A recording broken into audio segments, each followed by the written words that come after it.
Hey guys! Hello! So this week we're going to be putting together a Jack Me, another one of these brand new kits from Tymkrs, and this is the sort of thing that if you do prototyping on breadboards a lot or work with audio stuff on breadboards, this is the sort of thing that you're probably going to like.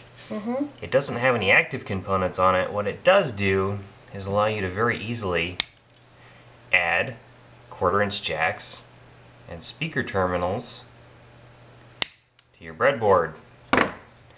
So basically what we have here is the board. We've got 2 of these nifty stand-up 1/4-inch jacks. We've got 1 terminal block with 2 poles. This is for hooking speakers or any sort of stuff that just has a couple of wires hanging off of it to your breadboard. We've got 4 of these standoffs for plugging the board securely into the breadboard. And we've got an 8-pin female header here for on the end, and that makes it easy to connect this to your circuit that you're working on. Right. So we're going to get started here with assembly, and this is going to be a fairly easy one for most of it. We've got these jacks are the hard part. So these things are kind of tippy when you put them in the holes. They fit really nicely, but they like to wobble around when you're trying to work on them. So what I'm going to try to do here, this is the first one I've assembled, but what I'm going to try to do is set it in 1 pair of helping hands and then hold the board in another pair, making sure that I get the angle right here. We've got one corner has a, what do you call it? One of the corners is missing, and on the like silk screen, yeah. So we know that that one needs to go there, right? So I need to come up with an easy way to get this held. That's like more than one assembly video that's happened in now. This thing just It's flies revolting. off. It doesn't want to do it anymore. Yeah. Alright, so if you don't have 2 pair helping hands, I'm sure you could probably just fold these pins over a little bit and do it that way, but I really kind of don't want to do it that way, so I'm going to try it this way and we'll see what kind of results we get. Main thing with these is that you want to keep them nice and square to the board. You don't want them at an angle. So coming up with a good way to secure it while you're soldering is key. Does that look good to you, Addie?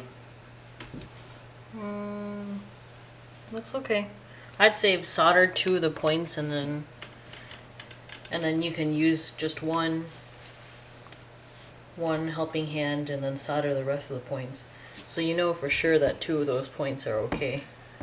Alright, so for this soldering job, I think I'm gonna go for higher heat on these particular ones and the bigger solder.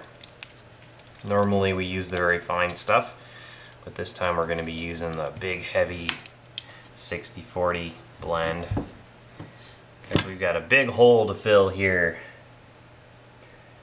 And make sure your iron's hot before you start, and when you go to solder it, make sure you touch the through plated hole and the leg of the jack and let the solder completely fill up that void around the leg.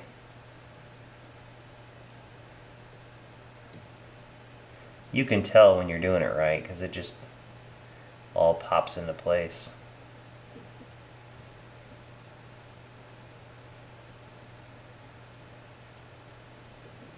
One more. Okay, that went pretty easily. I'll take a nice close-up photo for you guys so you can see what's up. Alright, so I got that second one set up now too, and we're gonna get in here with some heat. Looks like I need to freshen up my tip. Don't inhale the fumes, folks. You need to make sure your tip is nice and shiny when you're working. Like they say in Firefly.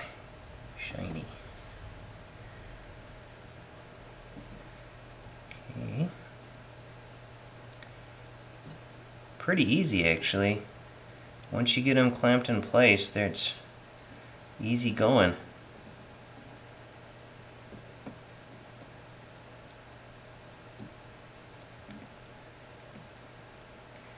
You of course don't want to overdo it, because these are connected to plastic. You don't want to melt the plastic at all. Okay, that looks good. So now we're gonna get set up to solder in the little terminal jack here. And when you put the terminal lock in, you need to make sure that the openings here and here are facing out on the board. Otherwise you won't be able to get the wires into them. And there's these little screw terminals here for tightening the screws. You want those facing up. And you want these little guys to go through the holes in the spot marked U3. Zoom very nicely.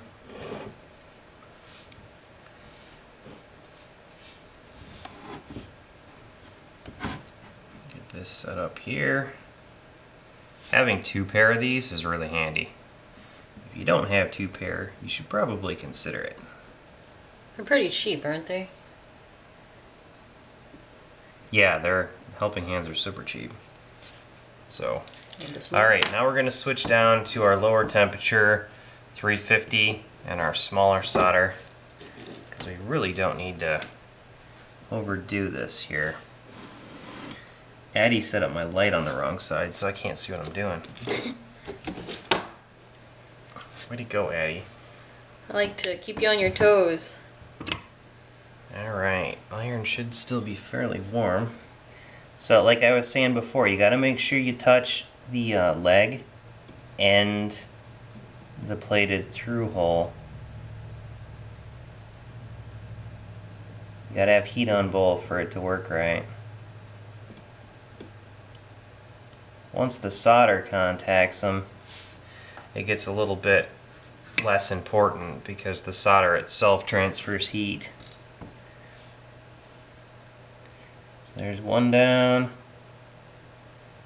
Doing the next one here.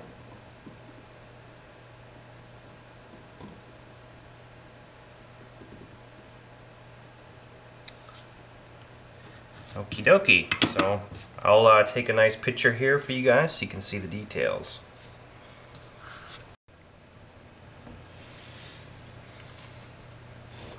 Alright, Addie, why don't you explain this next part?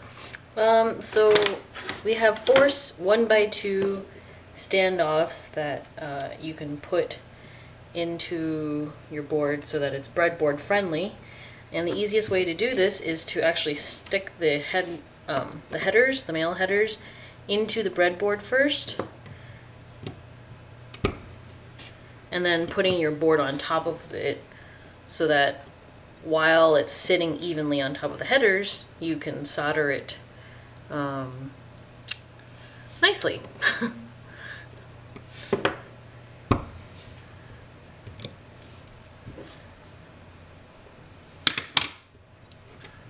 And that's the nice thing about all of these boards that we've been making so far, is that we've been trying to keep it so that they're all breadboard friendly and prototypable, so to speak.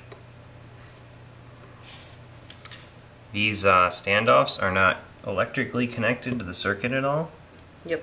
So you don't really have to worry about plugging them into slots on a breadboard that also happen to be connected to other things or anything like that. This guy also has mounting holes, so you could choose to panel mount this inside of your device. It's got the 3 holes here. Bam, bam, bam. And again, those are not electrically connected to the rest of the circuit, so you don't have to worry about connecting it to the case or anything like that on accident. Alright, so now that I've got that set on there, we're going to solder this up. So how many solder points is that, Addie? Well, that is 8 solder points. Okay. Looks like my iron got cold when it was off. You should check and see if it fumes when you stick some solder on it. That's how I check. Then clean the tip. And as always, just make sure you're touching both at the same time, and then it goes really easy. You don't want too much. You want just enough to make the connection solid. This is a physical connection here because this is not electrical. It's holding the thing in place.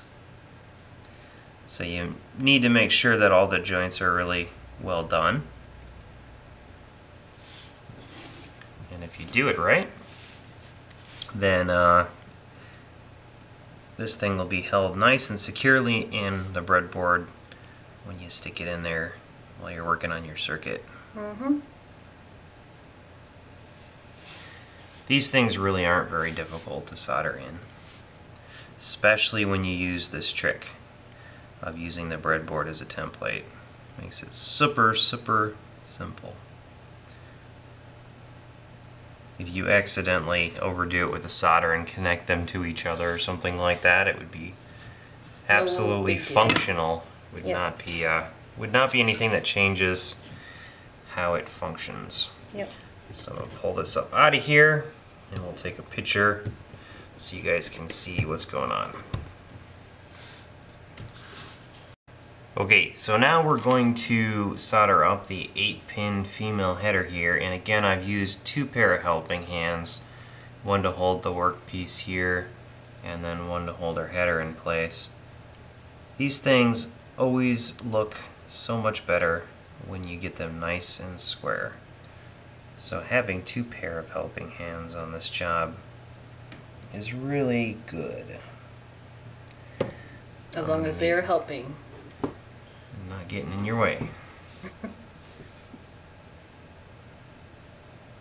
It's a bit of a 3-dimensional puzzle sometimes, putting stuff together.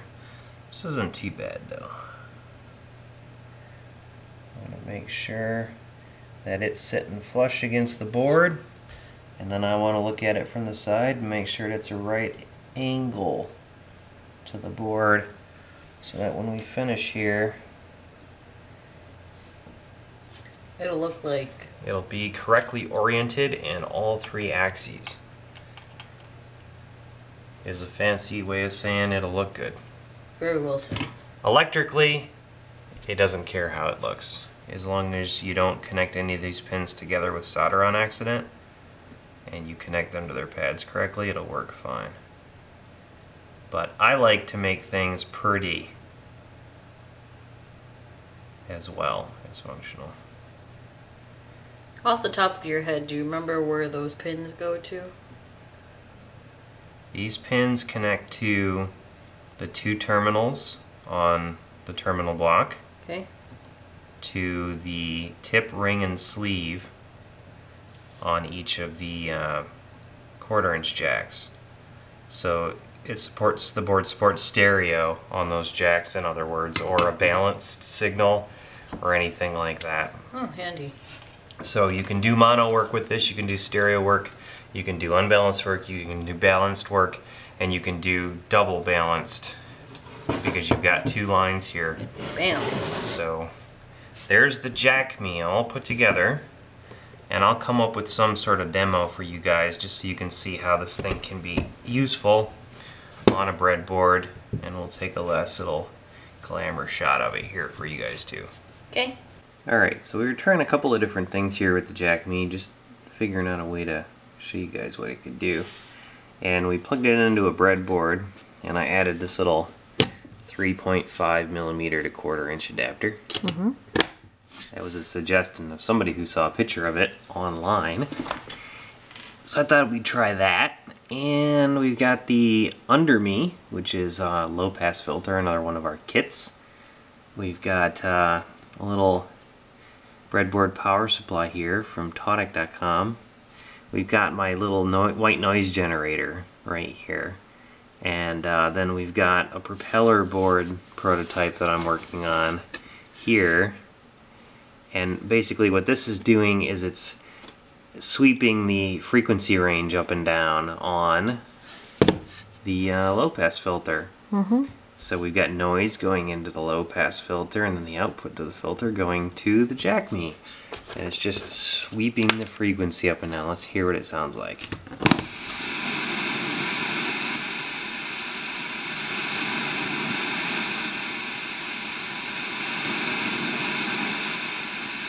What do you think, Addie? It's like the ocean. So there you go. An ocean generator built completely with Toymaker kit stuff.